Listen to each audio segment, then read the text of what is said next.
أعمالنا من يهده الله فلا مضل له ومن يضلله فلا هادي له وأشهد أن لا إله إلا الله وأشهد أن محمدا عبده ورسوله أما بعد فأعوذ بالله من الشيطان الرجيم بسم الله الرحمن الرحيم يا أيها الناس اتقوا ربكم الذي خلقكم من نفس واحدة وخلق منها زوجها وبث منهما رجالا كثيرا ونساء واتقوا الله الذي تساءلون به والأرحام إن الله كان عليكم رقيبا وقال يا أيها الذين آمنوا اتقوا الله حق تقاته ولا تموتن إلا وأنتم مسلمون وقال يا أيها الذين آمنوا اتقوا الله وقولوا قولا سديدا يصلح لكم أعمالكم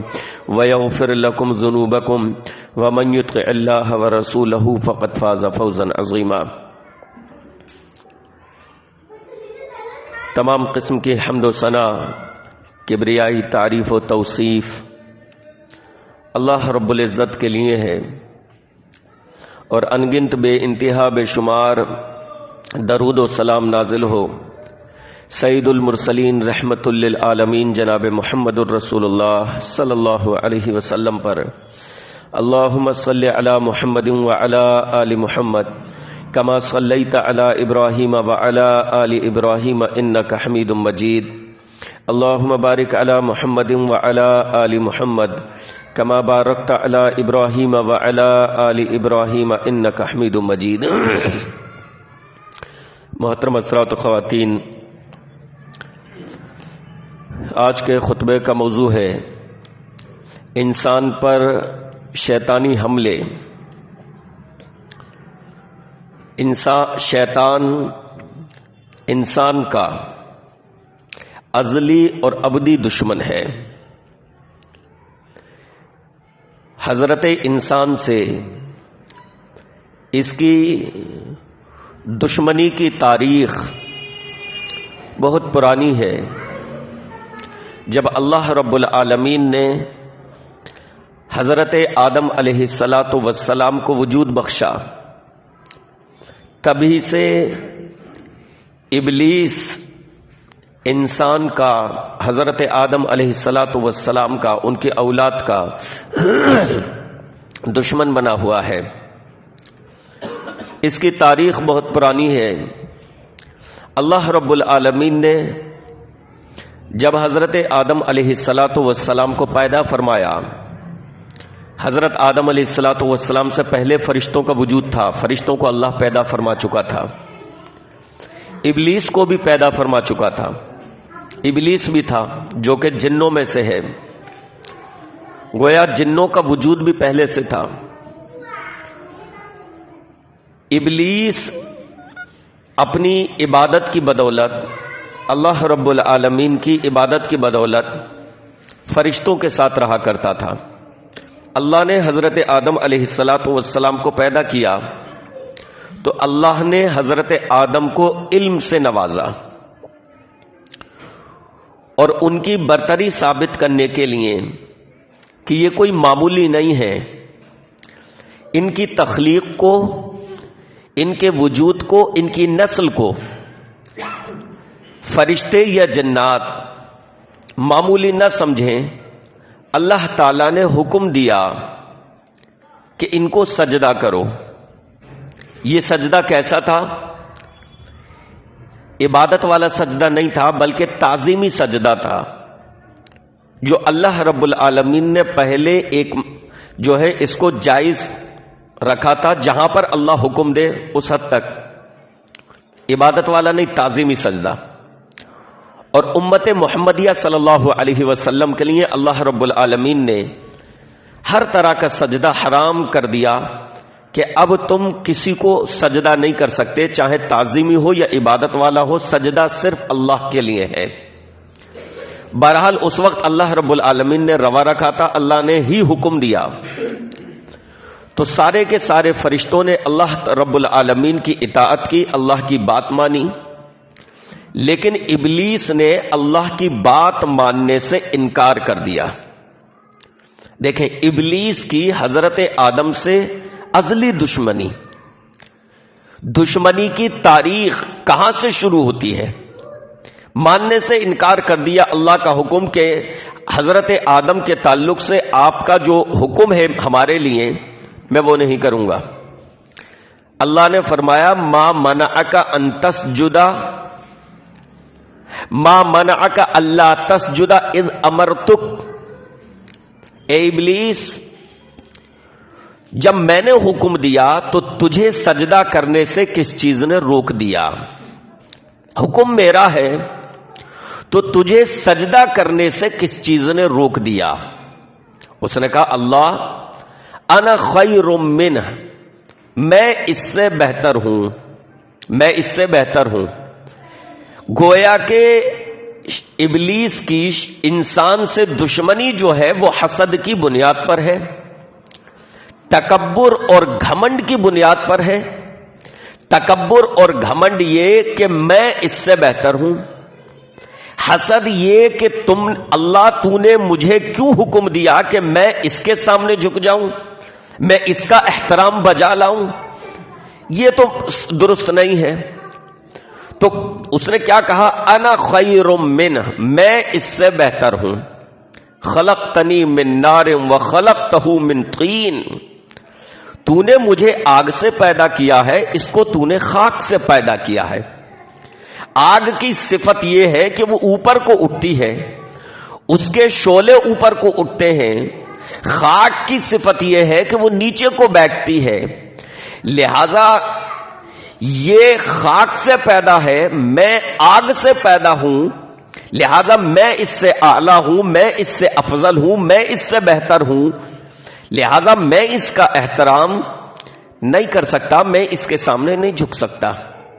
اللہ رب العالمین نے اسی وقت اس کو کہا، اس کو اللہ تعالیٰ نے اپنی بارگاہ سے دھتکار دیا اور اس کا شمار اللہ رب العالمین نے نافرمانوں میں کر دیا۔ قال فاخرج منها فإنك رجیم، اللہ نے فرمایا جا یہاں سے نکل جا۔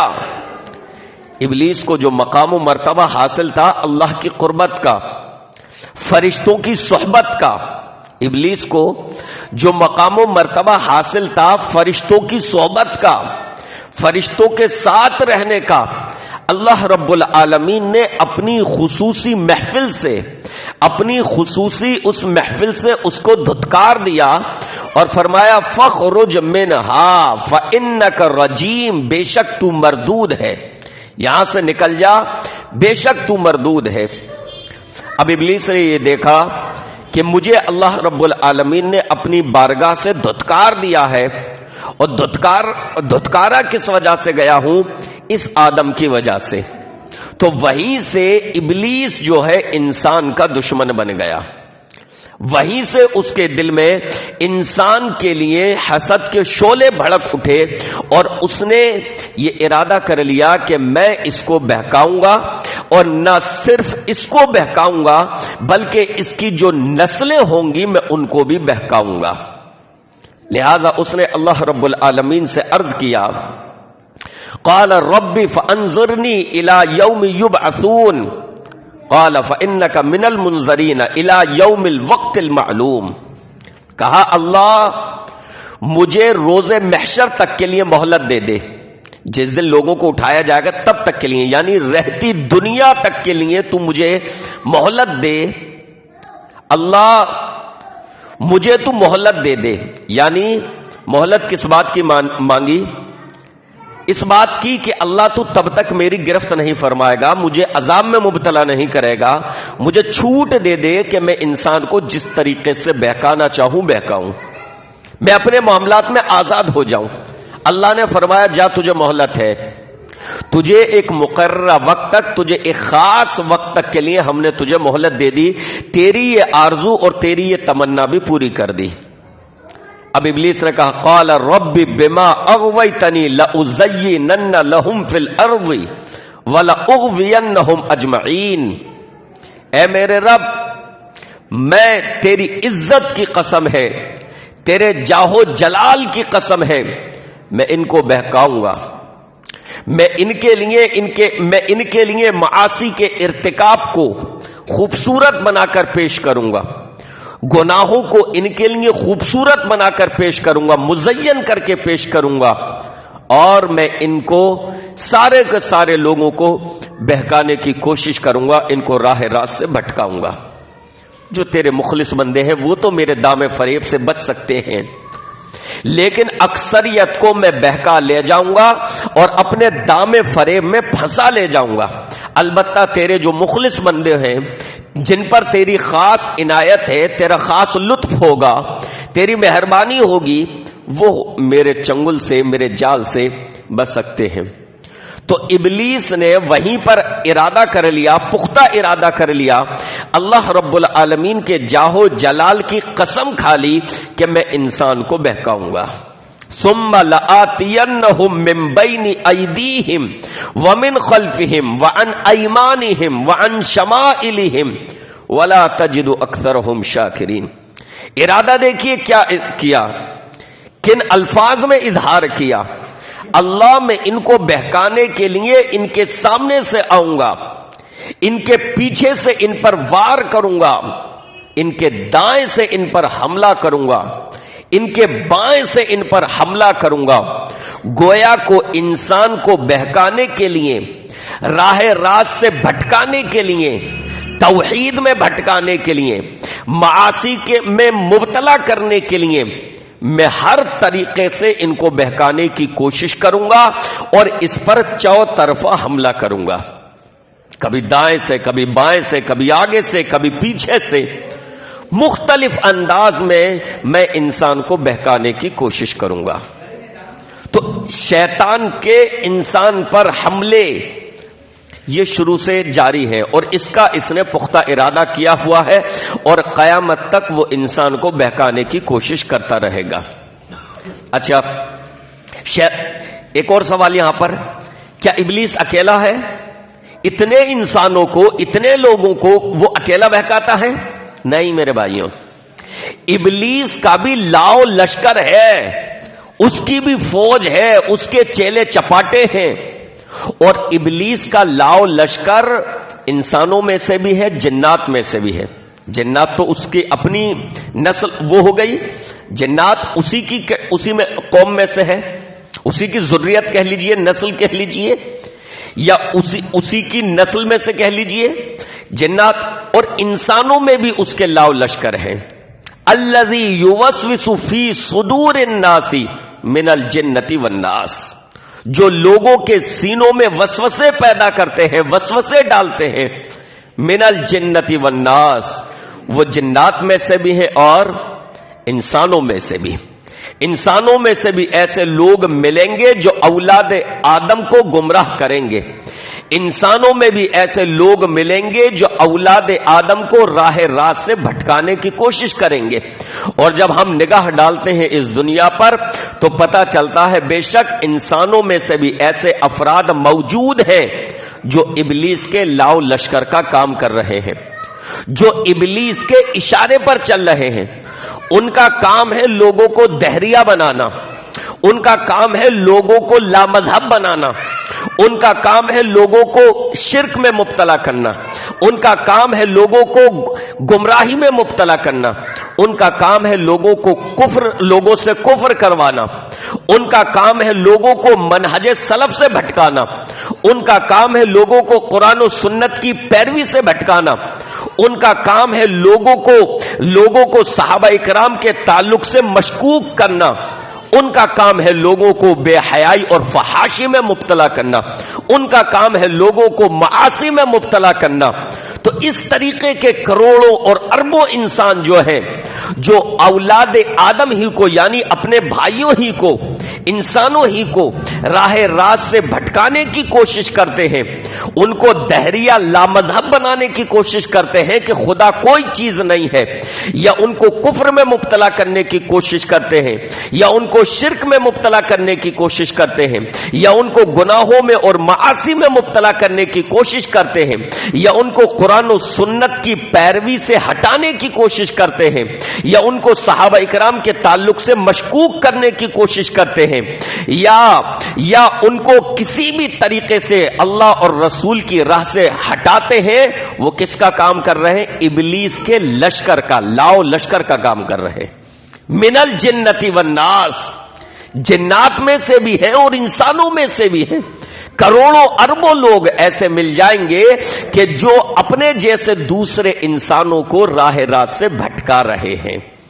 تو ابلیس کا لاؤ لشکر ہے۔ اور ایک صحیح مسلم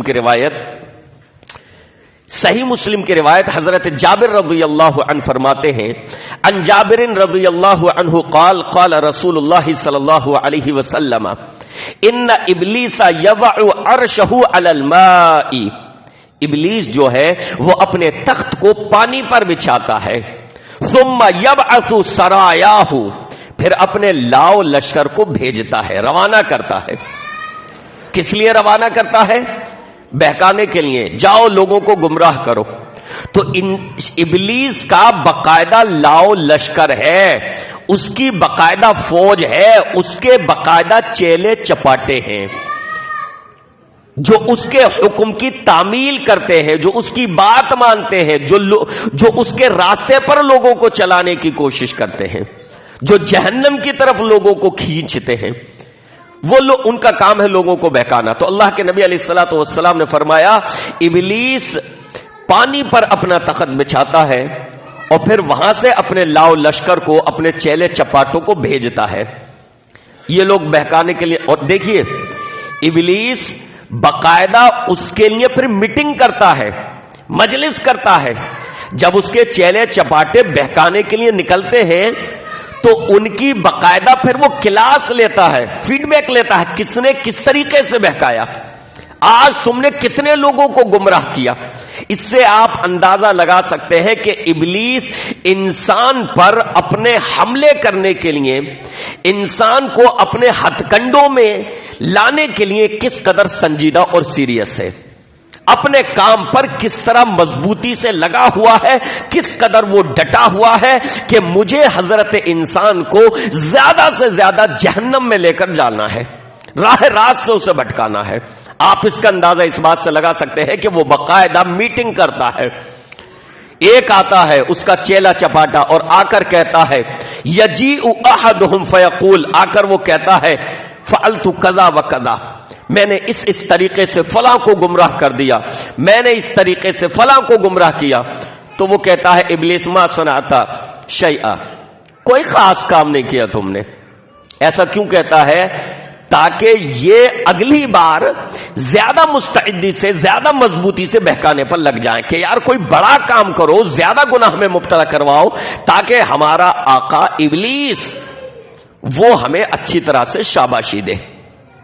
تو جنہوں نے تھوڑا بہت گناہوں میں مبتلا کیا ہوتا ہے انہیں وہ خاطر میں بھی نہیں لاتا، خوش تو ہوتا ہے کہ اسی نے ان چیزوں کے لیے لگایا تھا، لیکن خاطر میں نہیں لاتا۔ ما صنعتا شیئا، ارے کوئی خاص کام نہیں انجام دیا تم نے، اتنا سا گناہ کروایا اس سے، بس اس چیز میں مبتلا کر دیا۔ یہاں تک کہ اللہ کے نبی علیہ الصلوۃ والسلام نے فرمایا، اس کا کوئی چیلا چپاٹا آتا اور کہتا ہے کہ میں نے ایسا کام کیا ہے، میاں بیوی کے درمیان لڑائی کروا دی، ان کے درمیان میں نے نفرت پیدا کر دی، اور میں ان کے پیچھے اس قدر لگا رہا، میں ان کے پیچھے اس قدر لگا رہا کہ ان کے درمیان میں نے جدائیگی پڑوا دی، ابھارتا رہا، بیوی کو شوہر کے خلاف، شوہر کو بیوی کے خلاف، اس کے گھر والوں کو اس کے گھر والوں کے خلاف، اس کے گھر والوں کو اس کے گھر والوں کے خلاف، ان کی زبان سے غلط الفاظ نکلوانا، ان کے زبان سے غلط الفاظ نکلوانا، بیوی کے دل و دماغ میں شوہر کے تعلق سے وسوسے پیدا کرنا، شوہر کے دل و دماغ میں بیوی کے تعلق سے وسوسے پیدا کرنا، اس کو غصے میں لانا، پھر اس کو غصے میں لانا۔ اتنا میں نے انہیں ایک دوسرے کے خلاف ابھارا، اس قدر ابھارا کہ میں نے شوہر اور بیوی کا تعلق توڑوا دیا، جدائیگی پڑوا دی۔ حدیث میں آتا ہے اللہ کے نبی علیہ الصلوۃ والسلام نے فرمایا، مسلم شریف کی حدیث، کہ ابلیس اسے اپنے قریب کرتا ہے، اسے اپنے قریب کرتا ہے اور کہتا ہے کہ ہاں تم نے بہت بڑھیا کام کیا، تم نے کام کیا ہے، اور آتا ہے کہ وہ اسے چمٹاتا ہے، اپنے قریب کرتا ہے، گویا کہ مطلب یہ ہوا بڑے گناہوں پر وہ باقاعدہ اپنے چیلے چپاٹوں کو، اپنی فوج کو، اپنے لاؤ لشکر کو شاباشی دیتا ہے. بڑے گناہوں پر باقاعدہ شاباشی دیتا ہے جو کسی بڑے گناہ میں مبتلا کر دے، عظیم گناہ میں، کہ ہاں تم نے کوئی قابل قدر کام کیا ہے. اور اس کا سب سے زیادہ قریبی وہ ہوتا ہے چیلے چپاٹوں میں ابلیس کا، جو سب سے زیادہ لوگوں کو فتنے میں مبتلا کرنے والا ہوتا ہے، جو سب سے زیادہ لوگوں کو فتنے میں مبتلا کرنے والا ہوتا ہے، گناہوں میں مبتلا کرنے والا ہوتا ہے. فَأَدْنَاهُمْ مَنْزِلَةً أَعْظَمُهُمْ فِتْنَةً، اس کے سب سے زیادہ قریب، سب سے زیادہ اس کی قربت پانے والا اس کا وہ چیلا چپاٹا ہوتا ہے جو سب سے زیادہ لوگوں کو فتنے میں، گناہوں میں، معاصی میں مبتلا کرتا ہے. اس سے اندازہ لگا سکتے ہیں کہ ابلیس اپنے پورے لاؤ لشکر کے ساتھ انسانوں پر کس طریقے سے حملے کی پلاننگ کرتا ہے، اپنے ہتھ کنڈوں میں، اپنے جال میں، اپنے فریب میں پھنسانے کی کوشش کرتا ہے، اور اپنے مشن میں، اپنے ٹارگیٹ میں شیطان کس قدر سیریس اور سنجیدہ ہے. اپنے کام سے وہ غافل نہیں ہوتا، اس کا کام ہی ہے انسانوں کو بہکانا، انسانوں کو گمراہ کرنا، انسانوں کو گناہوں میں، معاصی میں اور گناہوں میں ان کو ڈالنا اور ان سے اللہ کی نافرمانی کروانا. یہی اس کا کام ہے. اور آپ کو معلوم ہے ہر انسان کے ساتھ ایک قرین ہے، ایک جن ہر انسان کے ساتھ لگا ہوا ہے. ایک تو ہے ویسے بہکاتے رہنا، اور ایک یہ ہے کہ ہر انسان کے ساتھ ایک قرین ہے جو اس کو برائی پر ابھارتا ہے. آپ سمجھ سکتے ہیں کس قدر انسان کو ضرورت ہے چوکنا اور ہوشیار رہنے کی، کس قدر ضرورت ہے انسان کو پھونک پھونک کر قدم رکھنے کی، کس قدر انسان کو ضرورت ہے اپنی حفاظت کرنے کی. کہ اس کے ساتھ مسلم شریف کی حدیث، اللہ کے نبی علیہ الصلوۃ والسلام نے ارشاد فرمایا تم میں سے کوئی شخص نہیں ہے، کوئی شخص نہیں، یعنی ہر شخص کے ساتھ تم میں سے ایک جو ہے قرین لگا ہوا ہے اس کا جنات میں سے. وکل الیہ قرینہ من الجن، جنات میں سے اس کا ایک قرین کا مطلب ہوتا ہے ایک دم ساتھ ساتھ رہنے والا، ملا ہوا، وہ اس کے ساتھ لگا ہوا ہے. اور ایک جگہ الفاظ آئے ہیں قرینہ من الجن و قرینہ من الملائکۃ، ایک اس کا ساتھی قرین جنات میں سے اس کے ساتھ لگا ہوا ہے اور ایک اس کا ساتھی فرشتوں میں سے اس کے ساتھ لگا ہوا ہے. گویا کہ جنات والے قرین کا کام یہ ہے کہ وہ اس کو برائی پر ابھارے، اور فرشتوں والے قرین کا یہ کام ہے کہ اس کو اچھائی پر ابھارے، یا پھر یہ کہ جنات اور شیاطین سے اس کی کسی طرح حفاظت کرے کہ وہ اسے کوئی بڑا نقصان نہ پہنچا سکے.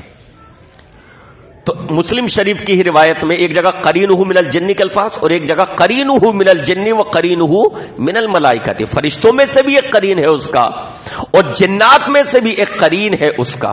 صحابہ اکرام نے عرض کیا جب اللہ کے نبی علیہ الصلوۃ والسلام نے الفاظ فرمائے کہ تم میں سے ہر شخص کے ساتھ ایک شیطان، ایک جن لگا ہوا ہے، ہر ایک کے ساتھ، تو صحابہ نے کہا اے اللہ کے رسول صلی اللہ علیہ وسلم آپ کے ساتھ بھی؟ وَإِيَّاكَ يَا رسول اللہ، آپ نے فرمایا ہاں میرے ساتھ بھی، لیکن اللہ نے اس کے خلاف میری مدد فرمائی ہے اور میں اس کے شرور و فتن سے محفوظ ہو گیا ہوں.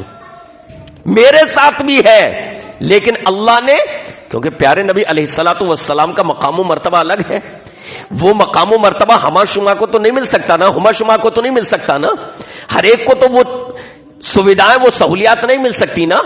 وہ اللہ کے پیغمبر تھے، آخری رسول تھے، اللہ نے انہیں اپنے وحی کے لیے منتخب فرمایا تھا، ان پر وحی نازل فرماتا تھا، تو اللہ نے تو حفاظت فرمانی تھی اپنے رسول کی.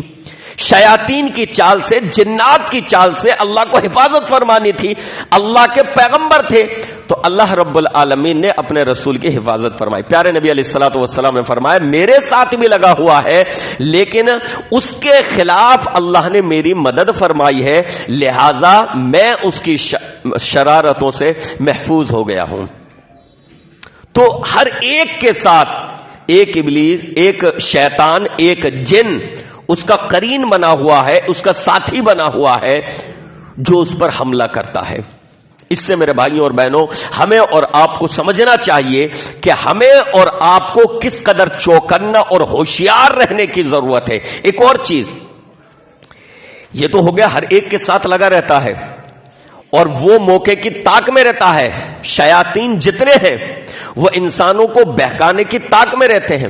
پاور اس کو کس قدر حاصل ہے یہ دیکھیں، شیطان کو پاور کس قدر حاصل ہے، وہ آپ کو کہاں تک بہکا سکتا ہے۔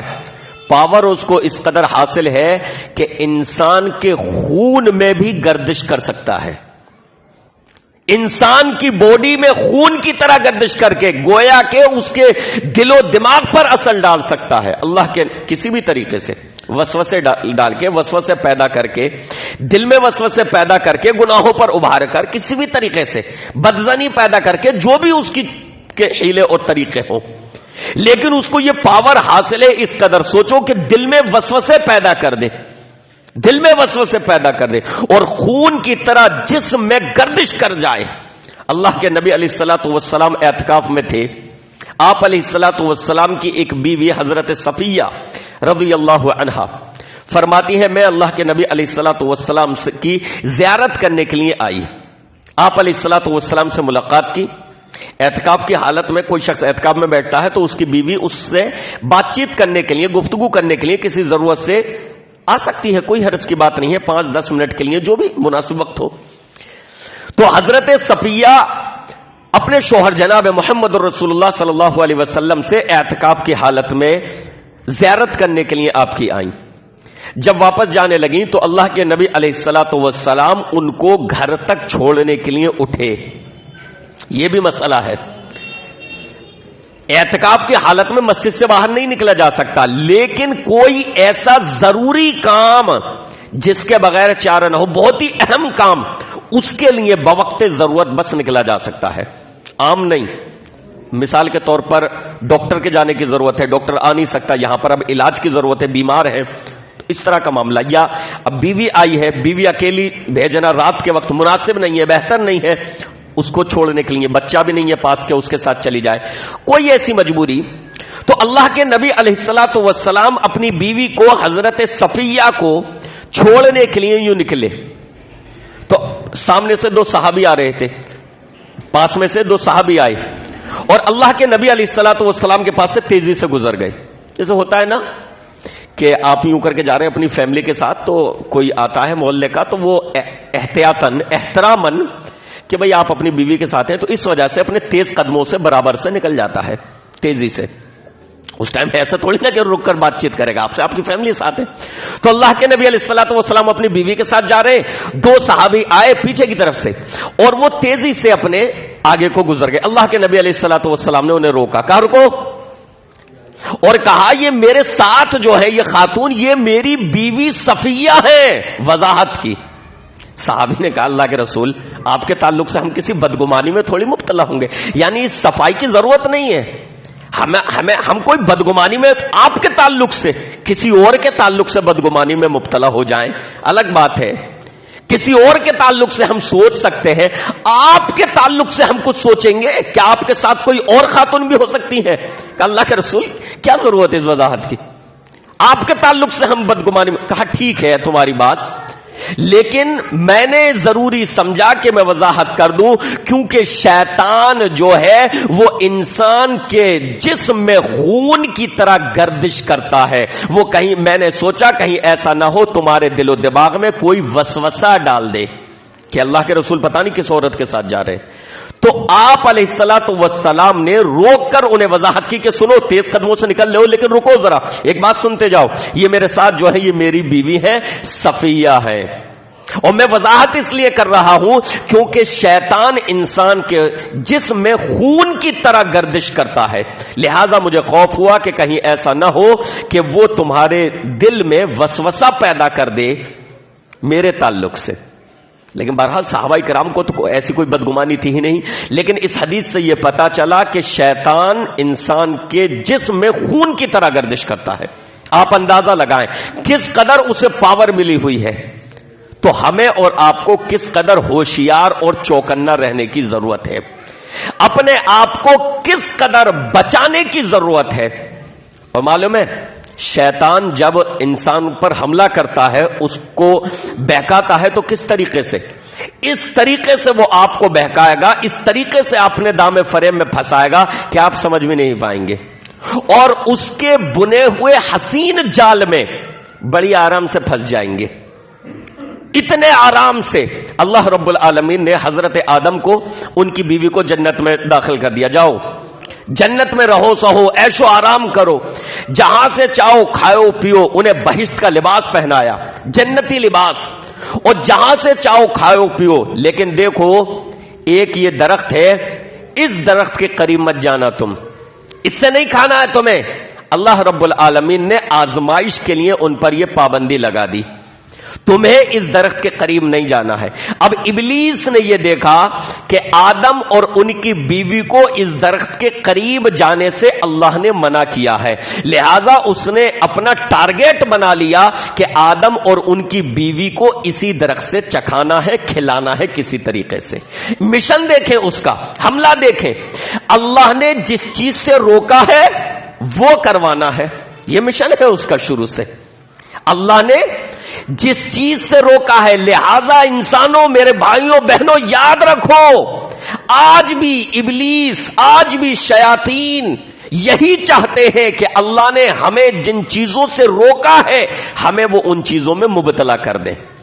شیطان کا یہ کام ہے کہ اللہ نے انہیں کن چیزوں سے روکا ہے ان چیزوں میں مبتلا کرو, اللہ نے انہیں کن چیزوں کا حکم دیا ہے ان چیزوں سے انہیں روکو.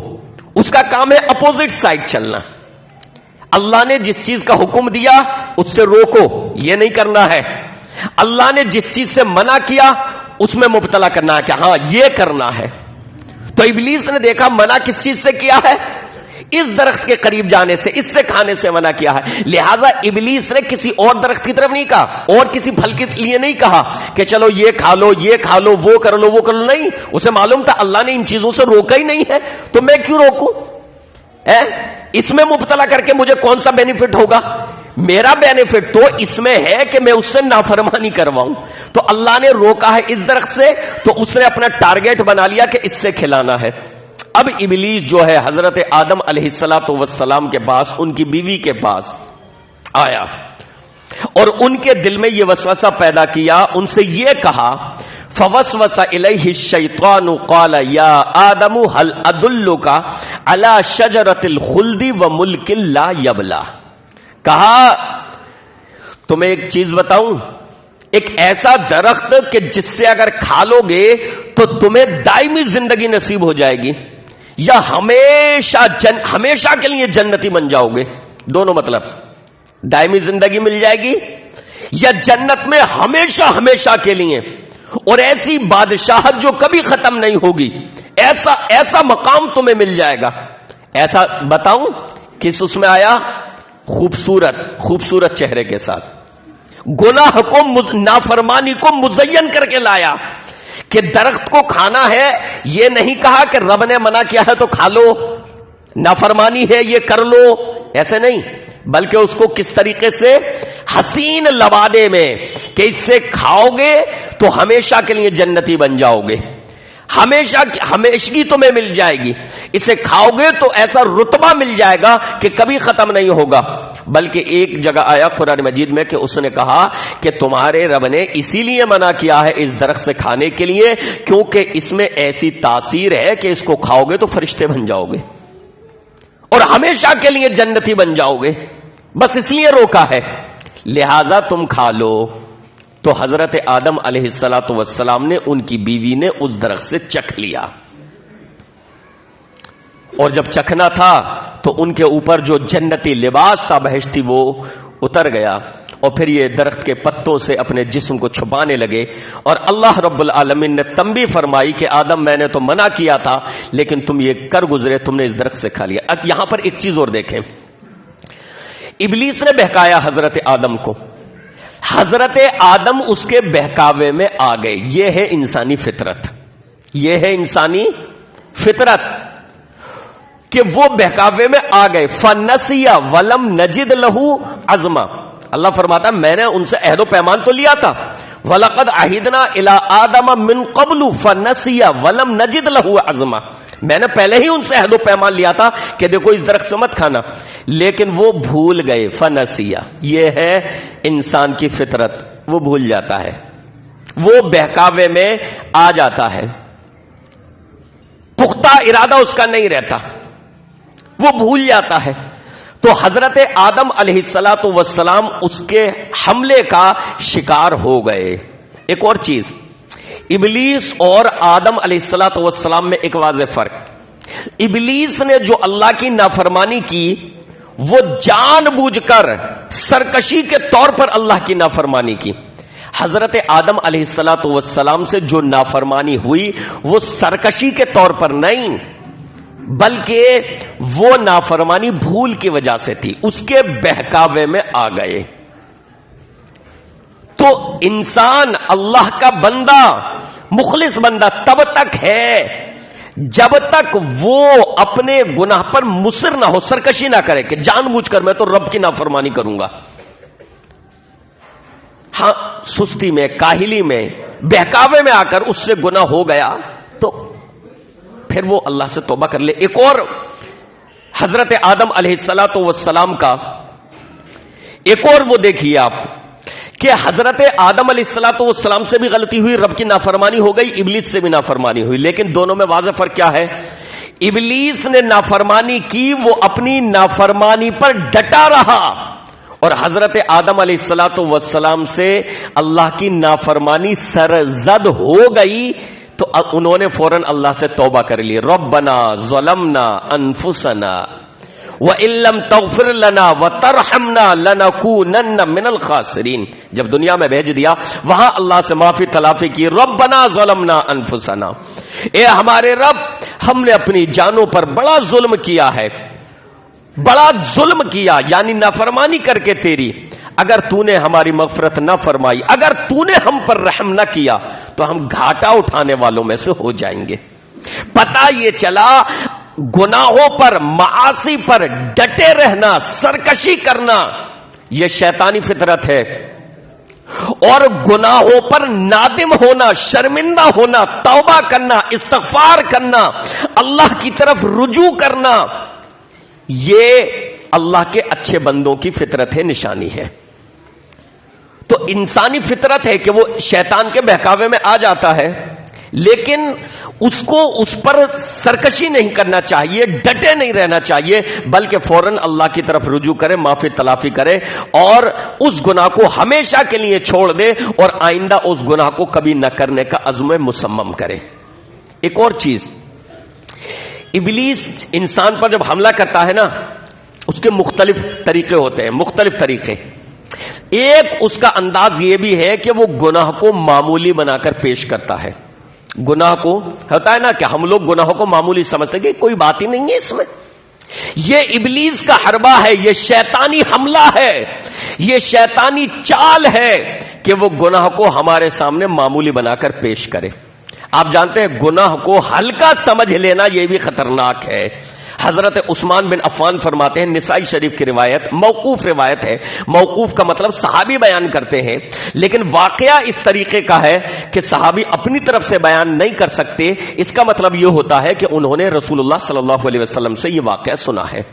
نسائی شریف کی روایت، حضرت عثمان بن عفان فرماتے ہیں کہ پہلی امتوں میں ایک شخص تھا، عابد، بڑا عبادت گزار. تو ایک بدکار عورت تھی، اس نے یہ ارادہ کیا کہ اس عابد کو میں اپنے چنگل میں پھنساؤں گی، اس سے بدکاری، اس سے غلط گناہ کرواؤں گی.